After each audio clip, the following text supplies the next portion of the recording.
teman-teman semua, perkenalkan saya Hanafika Herunisa dengan NIM 13026255053. Pada video kali ini, aku akan menjelaskan mengenai vector function, space curve, serta derivatif dan integral of vector function. Nah, materi ini tuh merupakan salah satu bagian penting dalam kalkulus karena membahas bagaimana konsep fungsi, turunan, dan integral diterapkan pada besaran yang memiliki arah dan besar, yaitu vektor. Nah, materi ini juga memiliki banyak aplikasi loh dalam bidang fisika. Oke, jadi yang pertama kita masuk ke fungsi vektor. Nah, sebelumnya kita harus paham terlebih dahulu apa sih yang dimaksud dengan fungsi vektor. Nah, kan jika pada fungsi biasa kita kayak memasukkan suatu nilai dan menghasilkan itu sebuah bilangan. Nah, tapi pada fungsi vektor hasil yang diperoleh bukan bilangan, melainkan sebuah vektor. Secara sederhana, fungsi vektor adalah fungsi yang domainnya berupa bilangan real dan range-nya berupa vektor. Nah, jadi bentuk rumus umum dari fungsi vektor yaitu R dari T sama dengan X dari T, Y dari T, dan Z dari T. Nah, di sini tuh T adalah sebagai parameter, yaitu seringkali digunakan untuk mempresentasikan waktu, sementara X dari T, Y dari T, dan Z dari T adalah fungsi-fungsi skalar biasa yang masing-masing menggambarkan posisi pada sumbu X, sumbu Y, dan sumbu Z.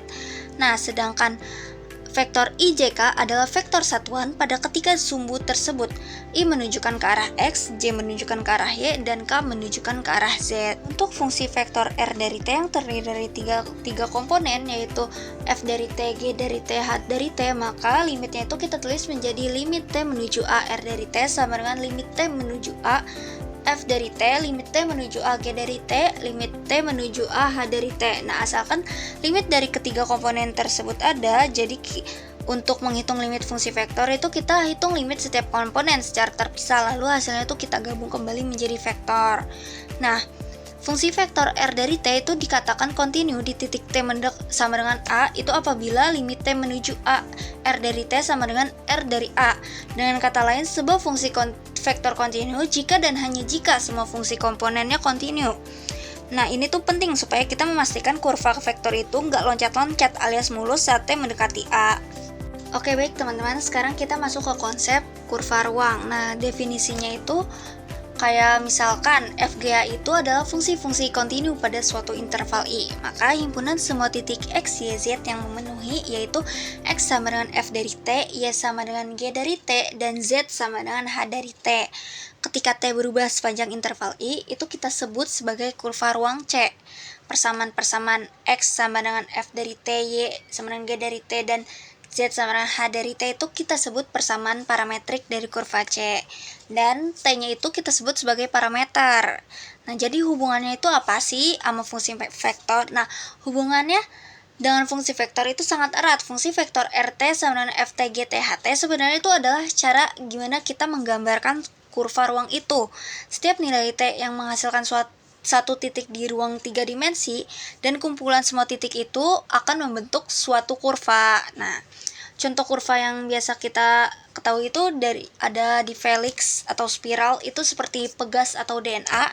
Yang kedua itu ada lingkaran di bidang XY, dan ketiga itu garis lurus. Nah, kalau misalnya di kehidupan kita nyata, itu contohnya ada di lintasan pesawat terbang, satelit mengorbit bumi, roller coaster, dan gerak proyektil. Oke, jadi di sini terdapat contoh soal. Tentukan limit berikut. Limit T menuju 0, E pangkat 3 TI ditambah T kuadrat per sin kuadrat TJ ditambah cos 2 TK.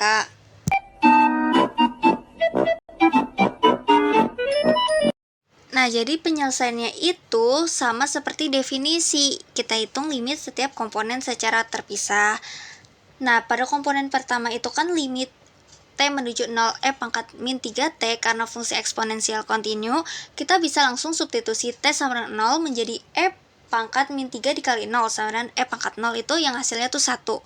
Nah, pada komponen kedua itu lebih tricky dibandingkan komponen pertama. Kalau misalnya kita langsung substitusi T sama dengan 0, yang kita dapat itu 0 per 0, itu bentukan tak tentu.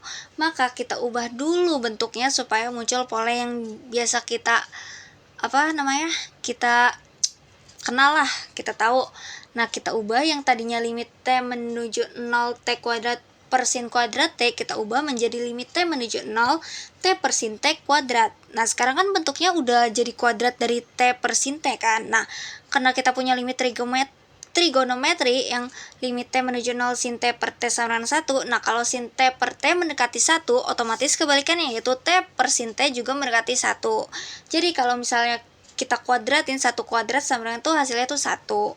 Nah, jadi komponen ketiga itu kan soalnya limit T menuju 0 cos 2T karena fungsi kosinus itu kontinu. Jadi kita bisa langsung cos K2 kali 0 itu cos 0. Cos 0 itu kan 1. Nah, hasil akhirnya itu kita gabungkan ketiga komponen menjadi limit T menuju 0 RT 1,1,1 atau biasa kita tulis I plus J plus K. Nah, contoh soal yang kedua itu tentukan persamaan vektor dan persamaan parametrik ruas garis yang menghubungkan titik P 0,0,0 dan Q min 7,4,6. Nah, penyelesaiannya itu langkah pertamanya kita cari dulu ke arah mana garis itu mengarah. Cara itu gampang, kita kurangi titik tujuan dengan titik asal. Anggap saja kita lagi nentuin arah jalan dari P menuju Q. Vektor arahnya kita sebut PQ dan kita hitung Q dikurangi P, maka min 7 dikurang 0, 4 dikurang 0, dan 6 dikurang 0. Nah, hasilnya itu min 7,4,6.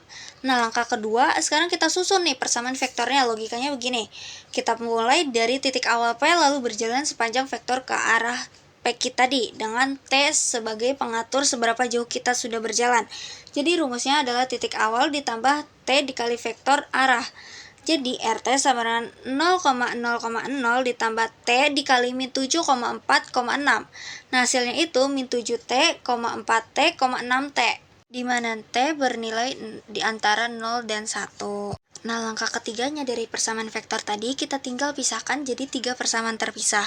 Satu untuk X, satu untuk Y, dan satu untuk Z. Ini yang disebut sebagai persamaan parametrik. Nah, jadi X sama dengan min 7T, Y sama dengan 4T, dan Z sama dengan 6T untuk 0 kurang dari T kurang dari 1. Oke teman-teman, jadi sekarang kita masuk ke materi derivatif dan integral of vector function. Nah, yang pertama tuh yang kita bahas itu derivatif atau turunan fungsi vektor yang didefinisikan dengan cara yang serupa dengan turunan fungsi yang bernilai real, yaitu melalui konsep limit. Turunan dari fungsi vektor RT didefinisikan itu sebagai dr per dt sama dengan r aksen t sama dengan limit h mendekati 0 r t plus h dikurang rt per H. Nah, itu adalah definisi formal melalui limit. Tapi secara praktis, dan ini tuh punya kabar baik, yaitu kita tuh nggak perlu selalu pakai definisi limit itu. Karena yang kita cukup menurunkan setiap komponen fungsi vektor secara terpisah. Jadi, jika RT sama dengan FT, GT, HT, maka turunannya itu R aksen T sama dengan F aksen dari T, G aksen dari T, dan H aksen dari T. Nah, yang kedua itu ada vektor tangan satuan. Nah, sebelumnya apa sih makna geometris dari R aksen T? Nah, tuh kamu bayangin kamu sedang berjalan di sepanjang kurva ruang C. Nah, di setiap titik pada kurva itu ada sebuah arah yang menunjukkan ke mana kamu sedang bergerak, persis seperti arah jarum kompas. Itulah yang diberikan oleh R aksen T. Dia adalah vektor yang menyinggung kurva di titik T, dan arahnya mengikuti arah pergerakan parameter. Dari vektor tangan R aksen T, kita bisa membuat vektor satuan tangan T dari T yang didefinisikan sebagai T dari T sama dengan R aksen T per mutlak R aksen T.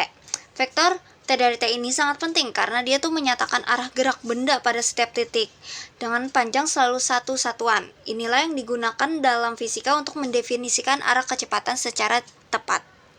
Nah, di sini tuh ada differentiation rules, yaitu aturan diferensiasi yang berlaku pada fungsi bernilai real juga berlaku pada fungsi vektor. Misalkan UT dan VT adalah fungsi vektor yang dapat diferensialkan, C adalah skalar, dan F adalah fungsi bernilai real. Maka berlaku diferensiasi rules itu ada 6, yaitu ada aturan penjumlahan, aturan konstanta, aturan perkalian skalar, aturan dot product, aturan cross product, dan terakhir ada aturan rantai. Oke, selanjutnya kita masuk ke materi integral. Setelah turunan, sekarang kita pelajari kebalikannya, yaitu integral fungsi vektor. Integral tertentu atau definite integral ya dari fungsi vektor kontinu RT didefinisikan dengan cara yang sama seperti pada fungsi skalar, yaitu sebagai jumlah Riemann yang diambil limitnya. Perbedaannya itu hanya satu, yaitu hasil integralnya itu bukan bilangan skalar, melainkan sebuah vektor. Jadi di sini terdapat contoh soal, yaitu find the derivative of the vector function. Nah, tentukan turunan dari fungsi vektor RT sama dengan F pangkat min T, T min T kuadrat pangkat 3 dan ln T. Nah, penyelesaiannya itu kita bagi menjadi 3 komponen, lalu kita turunkan satu persatu, lalu kita gabungkan vektornya ketika sudah diturunkan. Nah, komponen pertama yaitu ada E pangkat min T. Nah, turunan dari E pangkat min T yaitu dt dari E pangkat min T sama dengan min E pangkat min T.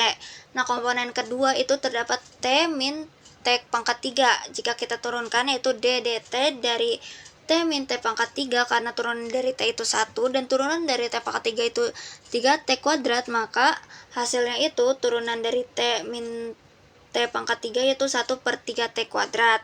Nah, yang terakhir itu komponen ketiga itu ada ln T. Nah, turunan dari ln T itu dt dari ln T itu 1/T. Maka jika kita gabung yaitu hasilnya R aksen T sama dengan min E pangkat min T, 1 min 3T kuadrat, 1/T. Oke, jadi contoh soal kedua itu masih dengan find the derivative of the vector function dari RT sama dengan A plus TB plus T kuadrat C. Kalau tadi ada angkanya, nah ini tuh nggak ada angkanya tapi masih tetap konstan, tidak berubah. Nah, jadi jawabannya itu, cara penyelesaiannya itu yaitu dari komponen pertama itu DDT dari A itu karena nggak punya komponen T, jadi kita turunkan sebagai 0. Nah, komponen kedua itu ada TB, yaitu kita turunin DDT dari TB karena T-nya cuma pangkat 1, jadi kita turunin tinggal B-nya aja. Nah, yang terakhir itu ada DDT dari T kuadrat C, kita turunin menjadi 2TC. Maka R aksen T yaitu B plus 2TC. Jadi di sini ada soal ketiga yaitu evaluate the integral dari 0 menuju 2TI dikurang T pangkat J plus 3T pangkat 5K dt. Nah, cara penyelesaiannya yaitu, cara pengerjaannya sebenarnya cukup sederhana. Kita integralkan setiap komponen secara terpisah. Untuk suku yang berbentuk T pangkat N, pangkatnya kita tambahkan 1, lalu dibagi dengan pangkat yang baru tersebut. Sekarang mari kita hitung satu persatu komponennya, dimulai dari komponen I. Untuk komponen I, kita mengintegralkan T. Karena T memiliki pangkat 1, sesuai aturan integral, pangkatnya kita tambahkan 1 menjadi 2, kemudian dibagi dengan pangkat yang baru tersebut. Jadi diperoleh T kuadrat per 2. Setelah memasukkan batas 0 sampai 2, hasilnya itu adalah 2. Nah, untuk komponen J, kita mengintegralkan negatif T pangkat 3. Pangkat 3 itu kan ditambah 1 jadi 4, lalu dibagi 4 sehingga diperoleh negatif T pangkat 4/4 dengan batas 0 sampai 2, hasilnya itu negatif 4. Nah, untuk komponen K, kita mengintegralkan 3T pangkat 5. Karena pangkat 5 ditambahi 1 menjadi 6, kemudian dibagi 6. Karena ada koefisien 3, hasilnya menjadi 3T pangkat 6/6, atau dapat disederhanakan menjadi T pangkat 6/2. Setelah memasukkan batas 0 sampai 2, diperoleh hasil 32. Selanjutnya, ketiga hasil tersebut kita gabungkan sehingga diperoleh hasil akhir, yaitu 2I dikurang 4C ditambah 32K. Oke, jadi ini contoh soal terakhir. Jadi kita tuh diminta mencari 3 permukaan berbeda yang sama-sama dilewati oleh kurva yang sama. Kurvanya itu RT sama dengan T kuadrat I plus ln TJ plus 1/TK. Nah, sebelum mulai menghitung, mari kita pahami dulu nih maksud soal ini. Kurva RT itu sebenarnya adalah gabungan dari 3 fungsi komponen yang masing-masing bergantung pada T yang sama. Kalau kita pisahkan, X sama dengan T kuadrat, Y sama dengan ln T, Z sama dengan 1/T. Nah, kita mulai dari komponen yang pertama itu hubungan antara X dan Z. Kita mulai dari komponen Z. Karena bentuknya paling sederhana untuk dibalik, kita punya Z sama dengan 1/T. Sekarang kita balik supaya T yang sendirian itu di satu sisi. Z sama dengan 1/T sama dengan T sama dengan 1/Z. Sekarang kita punya T dalam bentuk Z. Tinggal kita masukkan ini ke dalam persamaan X sama dengan T kuadrat. Jadi setiap kita ketemu huruf T, kita ganti dengan 1/Z. Jadi X sama dengan 1/Z kuadrat. Kalau kita kuadratkan, 1/Z dipangkatkan 2 menjadi 1/Z kuadrat. Jadi permukaan pertama kita adalah X sama dengan 1/Z kuadrat. Nah, permukaan kedua yaitu hubungan antara X dan Y. Sekarang kita coba pasangkan yang berbeda yaitu X dan Y. Kita mulai dari komponen Y yaitu Y sama dengan ln T. Untuk membalik logaritma natural, kita gunakan fungsi eksponensial sebagai kebalikannya, yaitu Y sama dengan ln T, T sama dengan E pangkat Y. Sekarang kita masukkan T sama dengan E pangkat Y ini ke persamaan X sama dengan T kuadrat. Jadilah X sama dengan E pangkat Y kuadrat. Ingat aturan pangkat E pangkat Y lalu dikuadratkan lagi sama dengan E pangkat 2 kali Y. Jadi permukaan kedua kita adalah X sama dengan E pangkat 2Y. Nah, selanjutnya itu ada permukaan ketiga, yaitu hubungan antara Y dan Z. Untuk pasangan terakhir, kita masih mempunyai hasil dari langkah sebelumnya, yaitu T sama dengan E pangkat Y. Sekarang kita masukkan ini ke komponen Z, yaitu Z sama dengan 1 per T. Nah, Z sama dengan 1 per E pangkat Y. 1 per E pangkat Y itu sama aja dengan E pangkat negatif Y. Ini aturan dasar komponen kan, eksponen kan. Nah, kalau pembagi dipindahin ke atas, tanda pangkatnya itu kan jadi negatif. Jadi permukaan ketiga kita yaitu adalah Z sama dengan E pangkat min Y. Jadi, 3 permukaan berbeda sama-sama membuat kurva T. Tadi adalah yang pertama itu ada X sama dengan 1 per Z kuadrat, yang kedua adalah X sama dengan E pangkat 2Y, yang ketiga adalah Z sama dengan E pangkat min Y. Nah, jadi dapat disimpulkan tuh bahwa kurva yang diberikan merupakan perpotongan dari ketiga permukaan tersebut. Artinya, setiap titik pada kurva akan memenuhi ketiga persamaan permukaan secara bersamaan. Dengan menghilangkan parameter T, kita berhasil menemukan hubungan langsung antara variabel X, Y, dan Z, sehingga diperoleh 3 permukaan yang memuat kurva tersebut. Nah, untuk kaitannya materi dengan fisika, yaitu terdapat pada posisi kecepatan dan percepatan, yang kedua ada gerak proyektil, yang ketiga ada orbit planet, itu terdapat pada hukum Kepler, yang keempat itu ada partikel bermuatan dalam medan elektromagnetik, yang kelima itu ada teorema dalam fisika, yang keenam itu ada integral vektor, yaitu menghitung posisi dari kecepatan. Sekian penjelasan yang dapat saya sampaikan, kurang lebihnya mohon maaf. Wassalamualaikum warahmatullahi wabarakatuh.